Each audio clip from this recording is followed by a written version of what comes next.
What is going on, guys? It is Wrestlelamia here, back with some more news. Join us now as we look at the wildest news stories and rumors you need to know, including WWE sees Cody Rhodes as John Cena's successor, AEW Beaten by NXT, WWE signs a new Bloodline member, Shinsuke Nakamura's return to WWE, when CM Punk is returning to WWE TV, WWE announces WWE ID talents, bad news for Renee, Paquette, and much more. Be sure to subscribe and hit that notification bell for daily wrestling videos, and follow us on Facebook for exclusive lists. Also check out our new videos on Wrestlelamia XL. Now let's see the intro and get straight into our first story.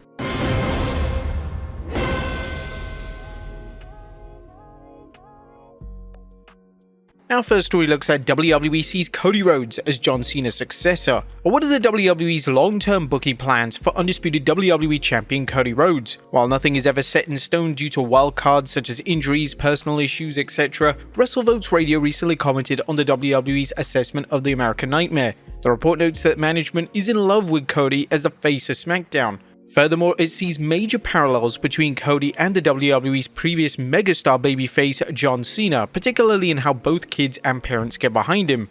As for long-term plans, the report added that there are no plans to take the WWE Undisputed Championship off Rhodes anytime soon. So far, Rhodes has been crushing it as a champion, whether it's TV ratings, ticket sales, or merchandise, so it's unlikely WWE see any reason to change things up. One of the biggest takeaways of Cody's success is that he was wildly popular without the world title, but he's doing even more as world champion. Do you think the belt's going to be on Cody for a long time? Let us know in the comments down below. Next up, WrestleMania 41 main event rumor. WrestleVotes also discussed WrestleMania plans, hinting if The Rock vs Roman Reigns is happening at WrestleMania 41 and whether fans should expect Night 1 to center on Cody. Now, the report is sure to grab fans' attention as it suggests that it may not see a triple threat between Cody, The Rock, and Roman as previously believed. But who will Cody face if the triple threat doesn't happen? Well, it seems unlikely Kevin Owens' program with Rhodes would stretch out that far, even with the WWE's relaxed approach to booking.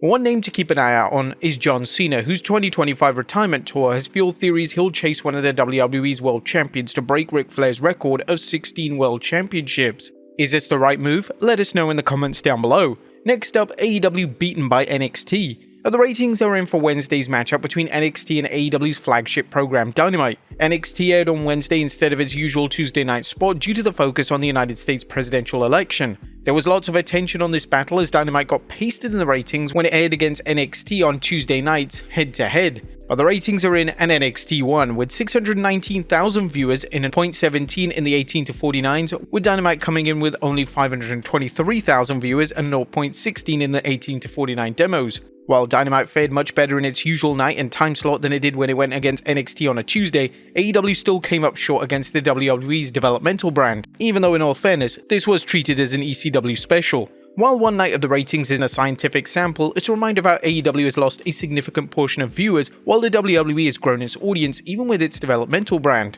Next up, the WWE signs a new Bloodline member. It's big news for fans who can't get enough of wrestlers from the Anoa'i family, as Lance Anoa'i is now officially signed with the WWE. Lance previously worked in MLW, and Fightful Select reports he obtained his release. The Patreon site added, those we spoke to with the company confirmed that Anoa'i did sign with WWE this summer, however he's been sidelined with an injury. He isn't immediately planned for creator with NXT or on the main roster, and likely won't be cleared for a while. While we don't know when Lance will begin working in the WWE or whether it will be at NXT or the main roster, his presence in the Bloodline, either with Roman's forces or solos, seem inevitable. Next up, WWE Elimination Chamber 2025 location announced. As big news concerning the 2025 Elimination Chamber, as we now know where the event will be held. US Today is reporting the WWE is returning to Toronto in 2025 for its Elimination Chamber event. The premium live event will be held at the Rogers Center, and it'll be the first time the WWE returns to the arena since WrestleMania 18, which featured the historic match between Dwayne "The Rock" Johnson and Hulk Hogan in 2002.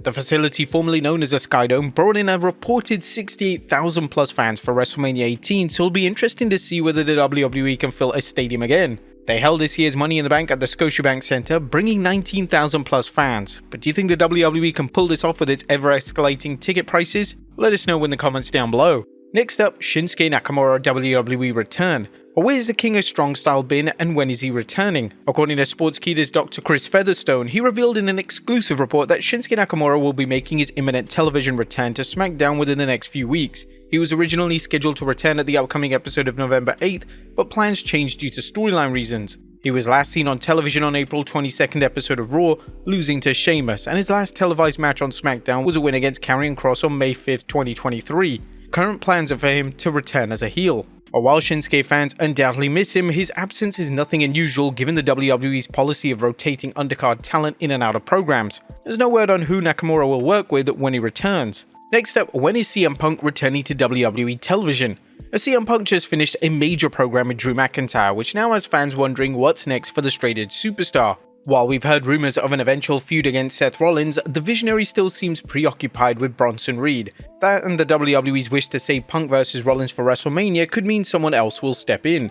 Unfortunately, there aren't many details other than when to expect Punk back. A new report from Fightful notes that Punk was never planned to work Saudi Arabia, which seems like a no-brainer since he criticized the WWE for working with the Saudi Arabian government. However, it's believed that Punk will return to set up something for Survivor Series. Whether that happens on the 11th November or at a later date remains to be seen. Next up, WWE announces WWE ID Talents. The WWE ID program is starting to take shape as they recently announced indie wrestlers who are now part of the program.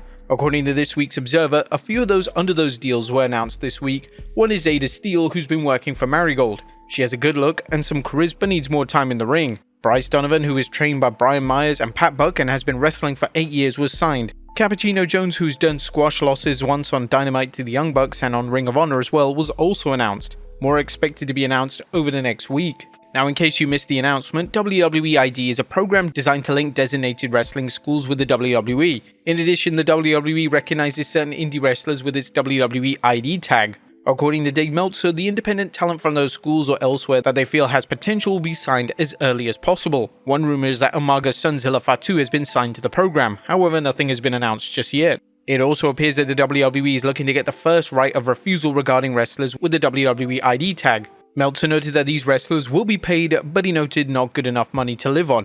This shouldn't be seen as a charity as the WWE is getting a lot from the WWE ID process. Rumor has it that WWE will work with the wrestlers involved in documenting their journey, presumably to create content for a future show, especially if the WWE ID wrestler is signed to the company. In addition, he also theorized how this could play out for indie wrestlers linked with WWE. The idea is that if anyone under these deals gets offered a contract by AEW, New Japan, TNA, or somebody else, that WWE has a right of first refusal, and at that point they can either drop them or would sign them to a contract and bring them to Orlando or Las Vegas when that opens up. If it's talent not from those schools, WWE will recommend they train at that affiliated schools. It seems like a win-win scenario, but will it be a win-win for the indie wrestlers who take it? While it's understandable that the WWE wants first rights, is this fair to indie wrestlers whose dedication to their craft and personal sacrifice can't be measured in dollars and cents? What do you guys think? Let us know in the comments down below.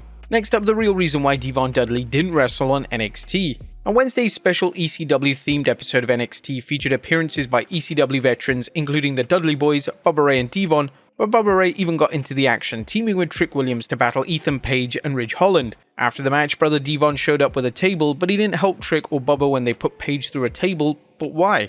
Well, it turns out that Devon isn't medically cleared for any type of physicality, so while he could bring a table to the ring, that was the extent of his involvement in the post-match fun. While Devon couldn't work, fans seemed happy to see him, as well as other appearances such as Dawn Marie serving as a special referee and ECW veteran Nunzio battling Tony D'Angelo for the North American Championship. And finally, bad news for Renee Paquette as she's on crutches. Last but not least, Renee Paquette is showing that she's just as tough as any of the AEW wrestlers she's been working with through an injury. Dave Meltzer is reporting in this week's Observer that Renee Paquette has a broken foot and is on crutches. She's been gutting through a job and on TV. And we send our well wishes to Renee for a fast and full recovery. But there you have it, folks, the wildest news stories and rumors you need to know. Be sure to leave your comments down below, and I'll see you next time with some more wrestling content.